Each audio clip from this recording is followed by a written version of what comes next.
பொறுப்புக்கு வர வேண்டும் என்றால், ஒரு கட்சிக்கு தலைமை பொறுப்புக்கு வர வேண்டும் என்றால், அவர்கள் சிறை சென்றிருக்க வேண்டும். அதாவது போராட்டங்களில் கலந்து அடி வாங்கியிருக்க வேண்டும், மிதி வாங்கியிருக்க வேண்டும், அப்படி கஷ்டப்பட வேண்டும். இப்படியெல்லாம் ஒரு 50 வருட காலம் சர்வீஸ் பண்ணணும்.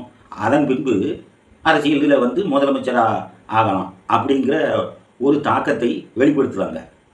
ஏன் இத்தனை சர்வீஸ் இருந்து தான் ஆகணுமா? அப்போ நேர்மையானவன், ஊழலற்றவன், ஊழல் இல்லாத ஒரு நேர்மையான தலைவன், ஒரு சாதாரண தலைவரும் அல்ல. இன்றைக்கி தமிழகத்தை பொறுத்தளவில் விஜய் அவர்கள் எவ்வளவோ மக்களுக்கு பிரபலமாக பேசக்கூடிய ஒரு நபர். அவருக்கு கூட்டம் கூடுது. அந்த கூட்டத்தை கூட சொல்கிறாங்க, யாருக்கு வேணாலும் கூட்டம் கூடும் அப்படின்னு சொல்கிறாங்க.